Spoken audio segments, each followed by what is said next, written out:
Welcome to the kbbreview Review podcast. This is episode 7 of season 8, and I'm your host, of course, Andy Davies. It's another nuts and bolts episode this week as we look at what retailers think and do about consumers who are shopping around. Everyone is told to get several quotes for any big job, but for KBB retailers, that often means wasting significant time working on quotes or designs that you know are probably going nowhere. How do different retailers handle these situations, and what happens when the customer gets out plans drawn up by another retailer? But unlike all that, there is no time wasting here. It's just half an hour of very insightful and knowledgeable discussion with two returning podcast guests. Nathan Damarell from KF Kitchens in Plymouth and Nick Warrington from Stuart J Warrington in Macclesfield. But first, do you want to receive all the latest news, opinion, analysis and features from KBB Review twice a week? Of course you do, who wouldn't? You can subscribe to our newsletter and get it all delivered straight to your inbox, and if you already get it, then why not sign up everyone else in your business and beyond? They'll love you for it. Simply go to kbbreview.com/subscribe. Okay, so let's talk all about shopping around with our two fantastic guests. First up, we have Nathan Damarell from KF Kitchens in Plymouth. Hello, Nathan. Afternoon, Andrew. And we have Nick Warrington from Stuart J Warrington in Macclesfield. Hello, Nick. Hi there, Andrew. Thank you both for joining us, gents. And we're talking about a subject today that is, well, I guess it's part of the difficulties of being a retailer. Sometimes you get some fantastic customers. Sometimes you have to really be a shopkeeper, if you know what I mean. But before we get stuck into that, let's do the usual thing. Give us the 20-second overview of your business. So let's start with you, Nathan. I'm Nathan Damarell. We are KF Kitchens Limited in Plymouth. We've been trading for 15 years, myself, my wife and a business partner who has this week retired at the age of 65. We sell German Nolta kitchens and Burbage painted timber British kitchens in general. No interest in bathrooms or other parts outside of kitchens. Well, comprehensive. Thank you, Nathan. Over to you, Nick. Hi, I'm Nick Warrington from Stuart J Warrington & Co. in Macclesfield. We're in our 40th year this year. We design and install kitchens for people in and around Cheshire, a mix of traditional and modern designs. And we also have a plumbers merchant side of the business, which supplies predominantly to the trade market, bathrooms and other plumbing materials. So you're a bit more bipartisan than Nathan is on the old bathroom front then, by the sounds of it. Yes. So look, let's go right back to the advice that consumers hear all the time, particularly about things where they're buying big purchases like kitchens and bathrooms. Do you think, from a consumer's point of view, that it is good advice for them to get different quotes and designs from a few different places when they are going into a project like this? Nick, let's start with you. What do you think? I think it's to be expected to be given that advice. And I can see, put the boot on the other foot, the sense in that. And I think the main reason is, when I think about it, is that unlike perhaps the purchase of, say, a car, where it's very easy to identify exactly the specification, the model, and get to a price pretty accurately, a lot of people, they may not have bought a kitchen for 10, 15 years or never even bought a new kitchen at all. So they're starting from a much lower level often. And so they sometimes want some confidence that the price that they're getting and the specification is right. And for some people, that means shopping around a little bit as part of the learning exercise, if you like, to get to a level where they can make an educated decision about what to push the button on. What do you think, Nathan? Is it good advice or not for people to do that? There's no doubt that people need to look around. If we consider ourselves competent members of the industry, you would suggest that the people who don't shop around, the vulnerable people potentially, who are the ones who get caught up in the sales tactics of purchase now because it's going up tomorrow, or any of these kind of things that a lot of our industry does. If people are not looking around, they're more likely to make an incorrect purchase. And that, to be fair, doesn't do our industry any favours at all. I think one of the things that has to be identified and isolated really is we're not advising customers to shop around necessarily to get the best price, because they are buying a project, not a product. So they're not in the process of buying a television or a car, as Nick says, that's a homogeneous product. They're buying a project. So their purchase of a kitchen is multifaceted. And so the advice I would be giving them is that they need to visit multiple places and identify those companies their competence, their products, their integrity, their experience, and their price. So it's not just price we're suggesting people should shop around about. It's more than that. Is it, Nick, do you think about how far down that route they go before they walk out the door and go to another one, as Nathan says? Yes, you would be advised to go to a few showrooms, have a look around, see what you like, find out a little bit more about them. But if you get to the point of a quote, then you must have gone down quite an avenue with them in terms of what your requirements might be. Is that the point where actually it starts to get a bit annoying for you as the business owner? I'm hesitating. Yes, I think the issue for me is identifying where they are on that journey. And I think it's valid for people to narrow down and go through a process of identifying who they want to get a quote from. And at the point that they start getting quotes, I think at that point, because they should recognise that there is time, which means money, involved in preparing that design and that quotation, that they need to be selective about who they're asking to move forward to that point. So for me, I like to hear from a customer that they're not having a scattergun approach and going around getting quotes from 6 different places, that perhaps I can understand pricing up against or designing against one or maybe 2 other parties. But for me, if someone is coming in and they're getting quotes from 6 different businesses, they're wasting a lot of people's time. And it just smacks to me that they're not far enough down the line of the decision-making process of what they actually want as a project to be at the point where they're inviting all these quotations to be provided. I suppose, as you say, Nathan, it's a little bit about, you're not really comparing like with like when you have different quotes from different people. And I think, as you say, this is where people fall into this trap of, well, you've quoted 20 grand, but magnets have also quoted 20 grand, and that's with 50% off.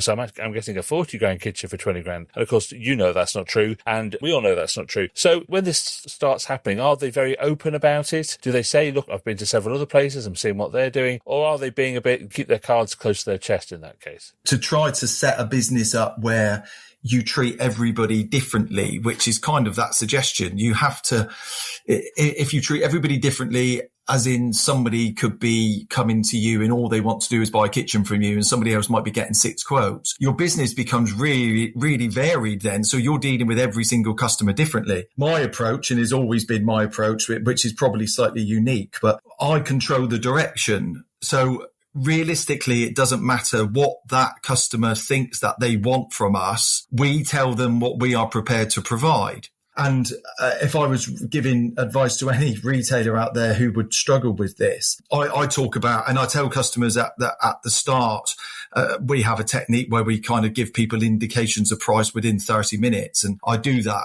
constantly when people walk into the showroom, and I tell them the expectations that they can have from us. So my common technique is to tell people I won't get to the point, but if I start getting to the point where if I do any more free work for you and I see you in Morrison's and I want to chase you down the aisle and kick you, then we've gone too far and I've done too much free work for you. So we kind of set the timeline and set the direction. So whether somebody wants to get 10 quotes or they're being recommended to us and only want to buy a kitchen from us, we use the same approach. We do the same thing every single time. So they get 2 hours of free work, and beyond that, we don't do any more. Right. Okay. What about you, Nick? I think I'm fairly similar to Nathan on that one, actually, because what I don't do is try and change my approach if someone is shopping around. And I think it's important to, if you like, not chase those down. And so in terms of are people transparent about what they're doing, I think some people almost wear it like a badge of honour that they're going out and getting 6 quotations, and they seem to think that that'll be some incentive for you to sharpen the proverbial pencil and do them a better deal. And I try to be consistent in saying we price our jobs in the same way, and so we price a job that is fair for both parties.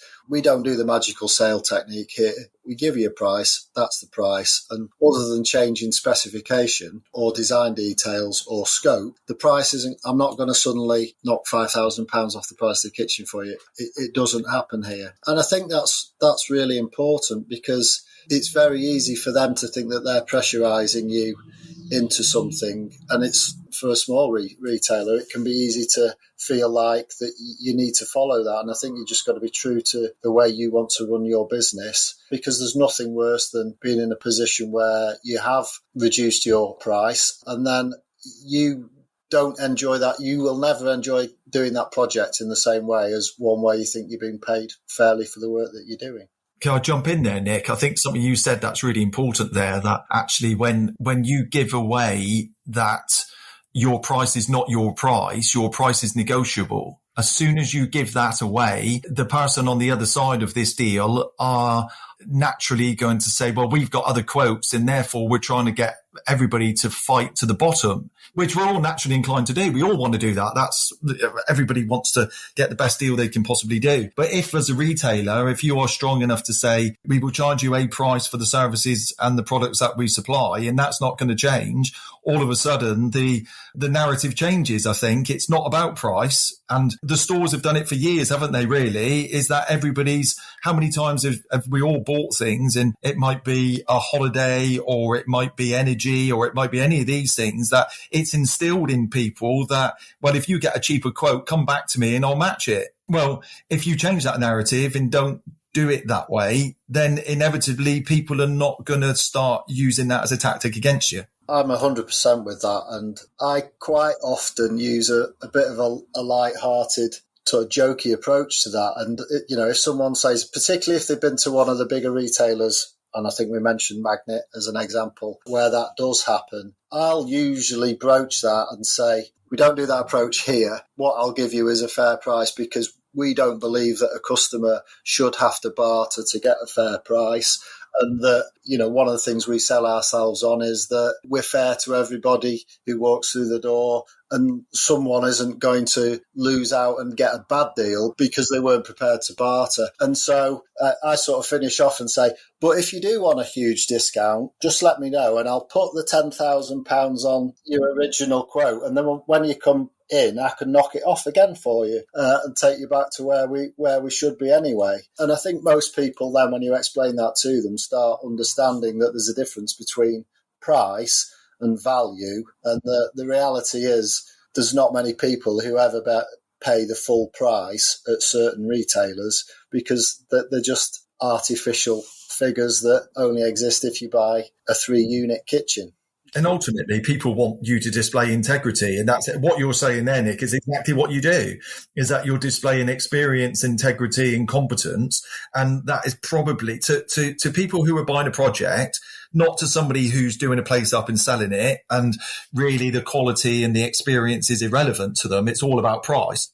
If we consider that we are supplying a product that is multifaceted, and people consider more things than price, and that is integrity, competence, all of these items that are out there that you can display to somebody. But my bit with it all is that as the retailers, we should be doing that really quickly. I mean, it's about trust, isn't it? You're instilling trust in them that this massive amount of money that they're about to spend is safe with you. And you're right, that's a big part of it. That's not about price, that's about relationship building. Now, a big part of this, of course, is that if they are shopping around other retailers. And 99.9% of the time, you will know those other retailers and will have come up against them before. How do you handle that? Do you talk about them? Do you talk about why you're better than them in other areas? Do you criticise them and pump yourself up? How do you handle the relationship you have with those other retailers? Nick, let's start with you. I tend to stick to what we do rather than what other people may or may not do, because I want to establish a relationship with the customer based on what we do rather than what other people do. With that being said, if I know that they have been to certain other places, and I know they keep cropping up, Magnet is a good example of this, because I've had this recently where the customer who came through the door trotted out obviously all the reasons why Magnet believe they are the best retailer to go with, which was economy of scale. Being such a large retailer, they can do the same product for way less than anybody else, etc., etc. And so sometimes your own situation has to come into the conversation. So I find it quite easy to counter that because it's, well, yes, they're a big organisation, which means there's layers of additional management and structure within that business that all adds cost. So even if they can make a cabinet for less than I can buy one for, but when you put all that overhead back on top, there's not a lot of difference between the price. But I try not to criticise other people, but more focus on what we do. But what I do try to do is get into conversation about detail, because I think that a lot of people, particularly early on in the exercise of considering what they do or don't want, is, they go into a big, bright, shiny showrooms, lots of products, and they're a bit like a rabbit in the headlights in that they've been told all this stuff. And then when they come away, because of the information they are or they're not provided, they don't actually know what they've been quoted half of the time. I end up saying, well, was it an ash door? Was it a vinyl wrap door? And some customers don't even know that, and they might have been in another showroom for 2 hours getting a design and a price, and yet they don't even know what the kitchen is made of and what the specification is. What about you, Nathan? When you see those names cropping up again and again, which you must do in Plymouth, what do you do? How do you argue yourself up without putting them down? I just ask them what they're doing here then. So it's quite simple. I mean, somebody comes in, if somebody says to me that they're buying a product, they're seeing a product somewhere else and they do it. My question always to them is to throw that back. So you ask the question, well, why have you come in here? Why are you here? So if Magnet's so great, why are you here? And for me, beyond that, once we start talking about what we offer, what we do, I really I've not a lot of interest in criticising the large nationals. I think all other local independents. My only point always to customers, I say it to people all the time, and I think I would say it to people wherever they're buying a kitchen, whether it be somebody who they would be buying from us in Plymouth, or they might be buying a kitchen and I know them and they're moving to Scotland, is just do your research. The research is there. Everything is there for people to understand products that are available to them. And the first thing they need to do is all open, is to go on, find out reviews, see what other people think of those companies, make sure that you know who you're dealing with. My biggest point to customers always, sit down with whoever you might be buying a kitchen off and ask them if they know the person who's going to put it in for you. Because if John, the designer from a national company, doesn't know the kitchen installer who's going to put it in for you, how can they guarantee what type of job you're going to get? And you just ask the people the questions. Most people are quite understanding that they're buying once you start talking to them and explain what you offer, they realise it's a project, not a product. And there's no way that anybody can control the number of kitchens that these nationals do to the same level as an independent can. It's impossible. We all know that. You don't have control over quality. And my point is always to throw it back to people, because ultimately customers want a relationship with their kitchen designer and they want somebody to see things differently, and they come to independents because they want experience. But there must be other independents in Plymouth as well. Absolutely. And again, the same question. So you ask people the same question. I remember a while ago when I had customers in, and it's not all altruistic because it wasn't the most pleasant of chaps, but I asked him that question. He had a kitchen design from a reputable company in Plymouth. They're still going now, probably our major competitor. And they've got plans in detail and quotations, and they've done so much work. And I'm saying to the guy, so why are you here? And he says, well, because I want that kitchen, but for a better price. Well, that's not going to happen, is it? It's if you want the service and they've probably done 10 to 15 hours worth of work with you, why don't you just go and buy it from them? Now, I have no idea whether he did or not. And it's not, he might have shopped around forever, but we can't all spend 10 to 15 hours drawing plans up and doing things. And ultimately, you've got to say, do you prefer my product? Well, not really. Well, if you don't prefer my product and this is how much my product's going to be, this is where it is. There's no reason to criticize other companies and say to customers, if they've spent 10 to 15 hours with you, realistically, why don't you just buy it from them? What are you trying, as a customer, what are they trying to achieve? There must be a part of you, though, deep down inside, that just thinks, yeah, we've just pinched one off such and such down the road here. The businessman in you must think, yeah, go on, we've just got one over on him.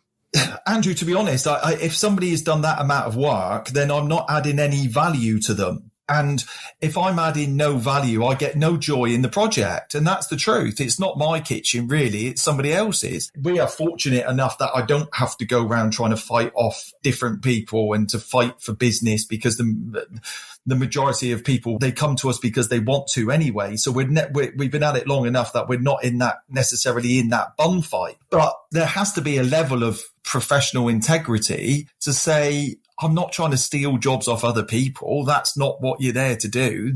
What you're there to do is to do your job really well and really professionally. I get it. In my opinion, we as independent retailers should be better at trying to steal those jobs off nationals. Our competitor is not really another independent. As independents, our competitors are the nationals. So how about you, Nick? How do you feel when a customer sits opposite you and gets out the plans and the designs from another retailer? What goes through your head? It's interesting because I think I probably draw a similar distinction to Nathan, that if the plan's from a national, I feel almost that my conscience is clear and I'll just wade in and do whatever I can.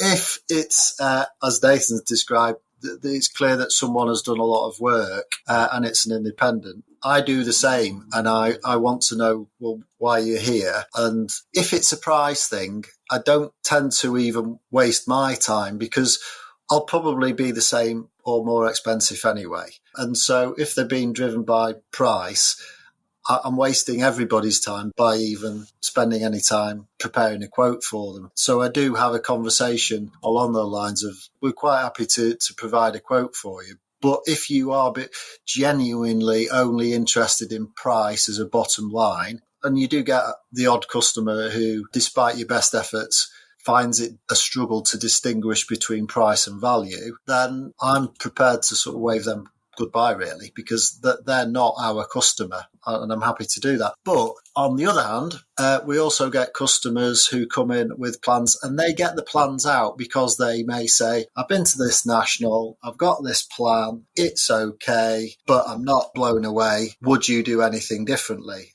So then they're asking me to use that as a starting point. And quite often I'll take that and I'll say, well, I can see why they've done that. You could do that. You could do that. So I would, at that point, be starting with a very loose conversation. And that would really just be a lead in to how I would ordinarily run a sales meeting anyway, about exploring what the customer is looking for and what they're looking to achieve within the project. And so the plan then almost becomes a conversation starter as to what I then do for them in terms of doing my own design. And you get some kitchens, we're a mid-market retailer. There's plenty of houses around here where you go in them, and the kitchens, with the best will in the world, there's not too many options as to how you can lay them out, but there's always tweaks that can be made. So I might take that plan and use it as a basis, but it's very rare that I would pick that plan up and just copy it verbatim and just price straight off that plan. And how's your gut feeling after so many years, Nathan? When you've got someone in who's like this, do you know when they walk out the door if they're coming back? Yeah. Oh, absolutely. And I think that's part of this is about experience, because the less experienced you are in our industry, the more the customer drives the narrative. And the more experienced you become, the more you drive the narrative, you drive the direction of what's going to happen. So every client we have a system and a process that every client who walks into our showroom, we'll take them through a process that it doesn't matter who they are. It doesn't matter what they feel is going to happen. We tell them what they will anticipate and expect from us. And you then know if what we offer is not what they want. So I will tell people at the start that we are not in a bun fight to the bottom. I will do this amount of work for you. This is how I do it. This is how we do our business. If that interests you, let's start a process. But I very quickly then move to a point where they've got to start paying. So I won't do 15 hours worth of work without them making a commitment, because I don't want to be the person who's done 15 hours of work, who that guy is taking that work around to other kitchen showrooms and he ends up buying it somewhere else. So I put myself in the position of other retailers and sometimes less experienced retailers. If that person comes into me and says, you can't, we don't want anything else apart from this plan, but we want it less expensively. Can you do that? Not quite the done thing for me. That's not the way I don't want to do business that way. And so the customer generally, within 30 minutes, you will generally get a really good feel for them. And similarly, they will get a good feel for you, and they know whether or not if you do your job properly, Andrew, when you meet people, I always think that within 30 minutes, they know whether they're going to buy a kitchen from you. And how about you, Nick? Can you spot them coming? I would like to say yes, but you don't always get it. You don't always get it right. And I've got a customer at the moment that I originally thought was a time waster, and it has turned out not to be the case. And I've got a nice order on the go with that one. But yes, usually you can spot them, and if it's because they're shopping around on price, they normally can't get the words out quick enough to tell you that that's what they're trying to do to you. And so so they almost give themselves away. And I'm very much like Nathan in that I am a true believer in not entering a race to the bottom, because at the end of the day, there are only so many hours in the day, and I've got enough work to do that I want to be paid fairly for the work that I do. So if you're going to try and force me to work for less than I should be doing, then my eyes tend to glaze over a little bit at that point. Well, look, chaps, this is at the real sharp end of retailing stuff, and it's really interesting. As with all these topics, everybody faces it and everybody deals with it in a slightly different way. And it's always fascinating to see what those differences are and where the similarities are, where that Venn diagram overlaps. But of course, there is one question we need to get out of the way before we get to the end of the podcast, and that is the most important question we've been asking everybody on the season this time around. And I'll start with you, Nathan. Brace yourself. What is your baked potato filling of choice? Cheese and beans, I think. Cheesy beans. Right, correct. Nick, what about you? I'm an old school butter on and then some beans on top. The butter and beans option. Now, you see, I'm glad to hear that, because I'm slightly concerned that last week we had coleslaw, and that should never be allowed. I mean, I was close to calling the police, to be absolutely honest with you. It is wrong. It's wrong. It's wrong. It's against all kinds of culinary legal bylaws, I'm sure. Well, look, that's another one for the cheesy beans. It's another one for just the beans and butter. Why you'd have beans with no cheese as well, but let's not get into that. Thank you very much, chaps. A fascinating subject, and I thank you so much for your time and your a very experienced insight. Cheers. Thank you. Cheers. Huge thanks to Nathan Damarell from KF Kitchens in Plymouth and Nick Warrington from Stuart J Warrington in Macclesfield for their time. This is another one of those areas that all retailers have to deal with, but all do it in a slightly different way. I think it's great. There seems to be a consensus, though, about the differing morality of taking work off big multiples rather than other independents, though, so I suppose that's something. Don't forget to subscribe to the KBB Review newsletter if you've done already, and if you do, then recommend it to all your colleagues, and they'll thank you forever. Simply go to kbbreview.com/subscribe. See you next week.